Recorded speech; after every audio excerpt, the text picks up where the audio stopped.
kupangitsani kuti muzikhala kuti muli pamenepo mukuonera. Chimenecho ndiye Ambuye Yesu Khristu. Ndikhulupirira ndiye chimenecho. Chifukwa popanda chimenecho simungataye nthawi kumalimbana ndi munthu ngati inewa. Mchewa wakubomaladowa kumene akuthandizani chani, akupindulirani chani. Haleluya. Ndiye Mulungu amagwiritsa ntchito munthu nthawi zonse. Mu nthawi ya Nowa anali Nowa, Yesaya, Yeremiya. Nthawi ya Ambuye Yesu Khristu imeneyi anali Ambuye Yesu Khristu amene aja onyoza aja opeputsa aja amati ndi mwana wakalipentala amene obvekanso ni mbiri yachigololo kuti anabadwa mu chigololo, koma ayi asanali obadwa mu chigololo, iye ali obadwa mwana mwali. Chifukwa anthu samachimeza samachimvetsetsa kuti namwali angayime bwanji, zingatheke bwanji. Haleluya. Chifukwa chakuti anatenga pakati paja asanalowe m'banja bwinobwino Yosefe ndi Mariya, mbiri imayenda yoyipa ya misejeni yakuti ni mwana wa chigololo. Koma sanali choncho mwayi, chinali ndithu choyera cha Mulungu chimene chichi. Koma anali munthu, ndipo anthu poyang'ana kuti ndi munthu anamuphonya Mulungu nthawi imeneyi. Ndiye timene atikhala osamala kwambiri zedi, mosasamala kuti aoneka kuti ni mwana auchipereka chinthucho. Koma ngati chili chogwirizana ndi mawu a Mulungu, ana enieni a Mulungu amakhala odzichepetsa, amangoti Ambuye ni mawu anu amene undithandizeni. Haleluya. Ndiye Ambuye atithandize, Ambuye akudalitseni, timakunyadirani kwambiri zedi. Haleluya. Ambuye akudalitseni mochuluka. Tipemphere. Atate wathu wakumwamba, tikuyamika tikuthokozani chifukwa cha nthawi yamtengo wapatali mwatipatsa ngati iyo tikamvenso mawu anu. Mulola Mzimu Woyera amene analemba mawuwa abwere pano nawapangitsa akhale amoyo ku mitima mwathu. Kulema wa dzina lanu mene mu dzina la Ambuye Yesu Khristu pempha zonse tiyamiko. Amen. Chivumbulutso 40 ni vesi ya 9 kulekeza 10. Bible likuti ndipo anawatsala ngelo wina wachitatu nanena ndi mawu akulu, ngati wina alambira chilombocho ndi fano lake nandi alemba pamphumi pake kapena pa dzanja lake, iyenso adzamwako vinyo wa mkwiyo wa Mulungu wokozedwa wosakaniza mchikho cha Mulungu. Akuti mchikho cha mkwiyo wake, ndipo adzazunzika ndi moto ndi sulufule pamaso pa angelo oyera mtima ndi pamaso a Mwana Wankhosa. Ndiye tiwerenganso ku Chivumbulutso 9 amene kuyambira vesi ya 3 kulekeza 4.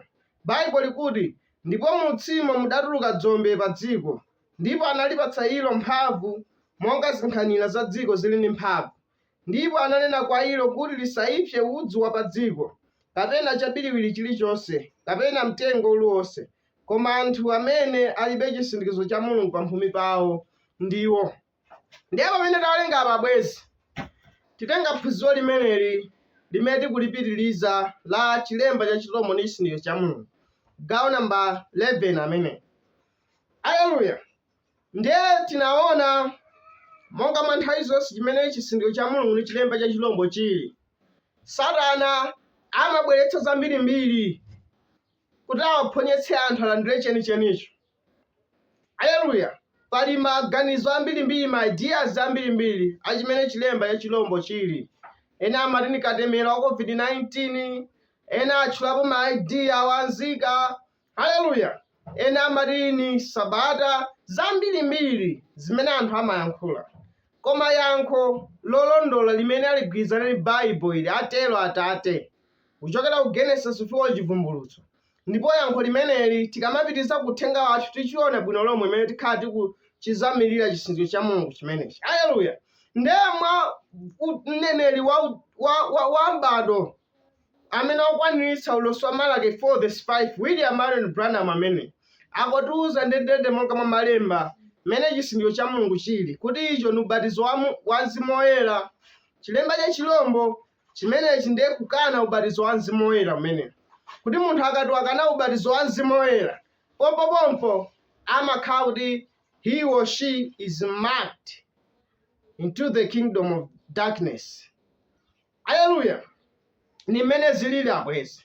Ndiye ulendo watha uja tinasila na pamene Yohane pamene Mulungu amabweretsa Mzimu Woyera pa tsiku la Pentekoste, mene anthu amabatizidwa ndi ubatizo wa Mzimu Woyera, chimene chichi chizindikiro cha Mulungu. Tinaonanso mbali ina mdierekezi naye akupanganso yakenso move. Haleluya! Yohana akuwauza oyera mtima kuti mzimu wotsutsa Khristu uli kale m'dzikoli, uchita mwa anthu awa akusabera. Kusabera chani? Mawu a Mulungu. Haleluya! chifukwa kuti mawu a Mulungu ni nzeru. Chisindikiro cha Mulungu chisindikizidwa pachani? Pa mphumi. Zimene zikutanthauza kuti munthu akhulupirira nzeru yoona ya mawu a Mulungu. Haleluya! Nde ukatsutsana nayo nzeru ija, ukapanda kuyimvera, umakhala kuti watenga chilemba cha chilombo. Ndi pamenenso nawenso mataninso umayikidwa 666 pa mphumi kuti watenga nzeru yabodza yolakwika ya mdierekezi. Dzanja lamanja ni dzanja logwira ntchito, zimatanthauza kuti chitumikira chinthu chicha. Haleluya! Palibepo kuti mudzayembekezera anthu a weekend matatu mwachonchoma. Zinthu izi ni zauzimu. Haleluya! Ndiye tikuona so now as they begin anew, they come and manifested in AD 1. Audi zimaenda mbali ni mbali nthawi imodzi, and both spirits is working through the church. Ali mizimu yomweyinso ikuyendanso mu mpingo. Haleluya! Calling out the church on either side. Audi zikuitana mpingo mbali ni mbali naye. And both of them, don't fail to get this, both of them are religious. Mbale Branham akuti musayiwale kuchigwira chimenechi. Akuti zonsezi za izo akuti ni zauzimu, ni mmene zilili. Zikugwira ntchito mu mpingo mbali ni mbali. Haleluya! Chilemba cha chilombochi chili ndi anthu achipembedzo.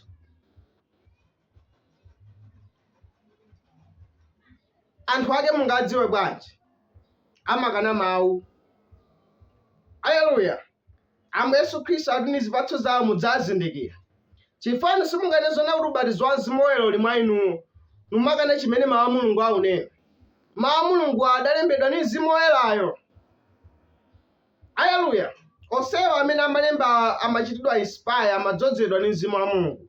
Ndiye ngati Mzimu Woyera uli mwa inu, muyenera muvomerezane nacho chilichonse chimene Bible likunena. Haleluya!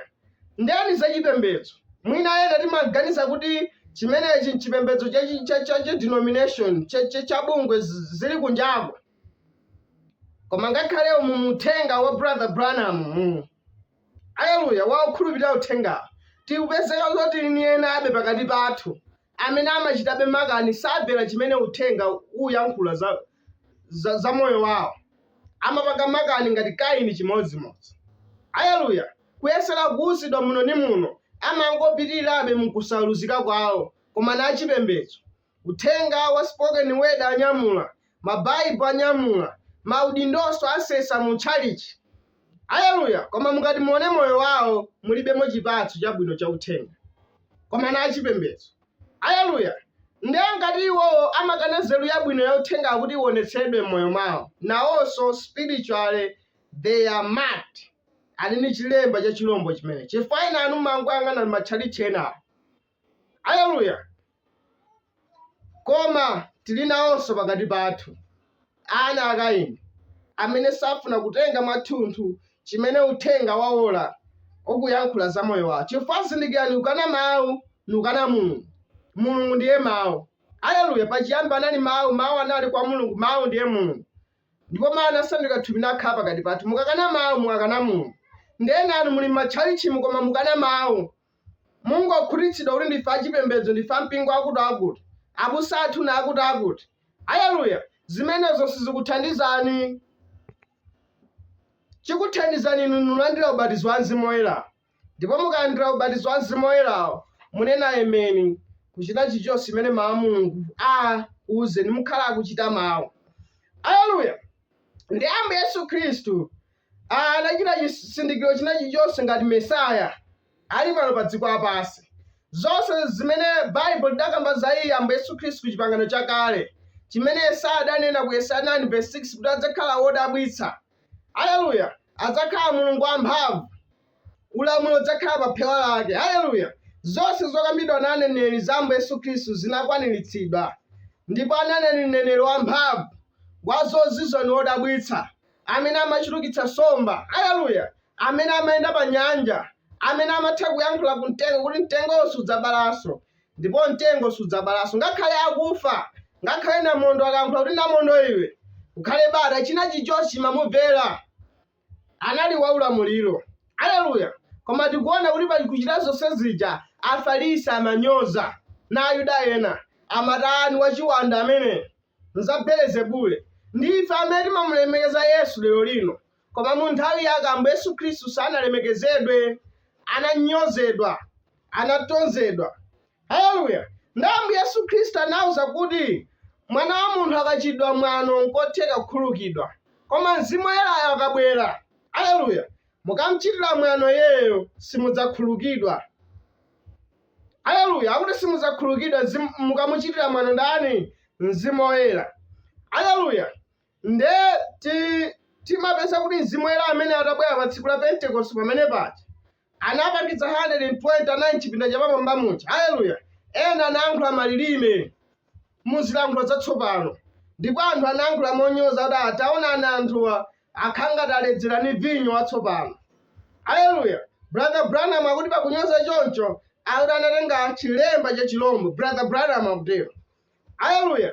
Ndi Ambuye Yesu Khristu anawachenjezeratu kuti mukadzamuona Yerusalemu azungulidwa na adani, amene ali kumapiri asabwerenso, koma angodziwa zotani zothawa, amene angozindikira zotani zothawa, chifukwa amadziwa Ambuye Yesu Khristu kuti anthu anyoza Mzimu Woyera akatani akabwera. Choyamba anamunyoza iye mwini wake, wabwera Mzimu Woyera osamulemekezanso, ndipo azitumiki onse amene amatumikira pansi pa ulamuliro wa Mzimu Woyera amene amakhala kuzunzidwa, akuchitidwa chipongwe, haleluya, sanamulemekeze Mzimu Woyera.